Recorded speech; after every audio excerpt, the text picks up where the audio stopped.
இங்க ஹீரோயின் மூலிகை பறிக்கிறதுக்காக காட்டுக்கு போகும்போது அந்த இடத்துல வித்தியாசமான ஒரு குகையை பாக்குறா. அந்த குகைக்குள்ள போயிட்டு பார்த்தா அந்த இடத்துல கருப்பு கலர்ல ஒரு குட்டி பாம்பு இருக்கு. ஹீரோயினும் அந்த பாம்பை பார்த்துட்டு பரிதாபப்பட்டு அதை வீட்டுக்கு எடுத்துட்டு வந்துடுறா. வீட்டுக்கு வந்ததும் அந்த பாம்போட காயத்துக்கு மருந்தெல்லாம் போட்டு அதுக்கு சாப்பாடெல்லாம் கொடுத்து ரொம்ப பாசமா பாத்துக்கிறா. ஆனா ஹீரோயின் காட்டுல வாழ்ற பாம்புக்கு நம்ம கூட இருந்தா பிடிக்காது அப்படின்னு சொல்லிட்டு அந்த பாம்பை மறுபடியும் அது இருந்த இடத்துலயே கொண்டு போய் விட்டுறா.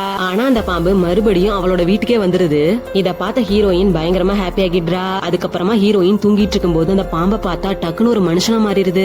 இப்போ அதுக்கப்புறமா ஹீரோயின் அந்த பாம்பை எடுத்துக்கிட்டு சந்தைக்கு போயிட்டு இருக்கும் போது ஹீரோயினை பிடிக்காத ஒருத்தன் அவ வச்சிருக்க பாம்பு ஒரு கெட்ட பாம்பு, சீக்கிரமா அதை நெருப்பு வச்சு கொளுத்துங்கன்னு சொல்றான். அதுக்கப்புறமா ஹீரோயினை கட்டி போட்டுட்டு அவளை அட்டாக் பண்ண சொல்றான். அவனோட பேச்ச கேட்டுக்கிட்டு அங்க இருக்கவங்க எல்லாரும் ஹீரோயினை அடிக்க வரும்போது அந்த குட்டி பாம்பு திடீர்னு ஒரு பெரிய கருப்பு டிராகனா மாறி அவளை அடிக்க வந்தவங்க எல்லாரையுமே அட்டாக் பண்ணுது. அதுக்கப்புறமா ஹீரோயினை கட்டி போட்டிருந்த கட்டி எல்லாத்தையுமே அவிழ்த்து விட்டுட்டு அந்த டிராகன் அங்க இருந்து போயிடுது. ஆக்சுவலா என்ன நடந்திருக்கும்னா இவன் சொர்க்கத்துல இளவரசனா இருந்திருப்பான். பூமியில இருக்க ஒரு அரக்கனை அழிக்கிறதுக்காக மனுஷ உலகத்துக்கு வந்திருப்பான். அதுக்கப்புறமா அந்த அரக்கனோட சண்டை போட்டு அந்த அரக்கனை கொன்னுறான். ஆனா இவனுக்கு பயங்கரமா அடிபட்டுருது. டிராகன்ஸ்க்கு அடிபட்டா அவங்களோட சக்தி குறைஞ்சிரும். அந்த காயம் சரியாகிற வரைக்கும் அவங்களால மனுஷ உருவத்தை எடுக்க முடியாது.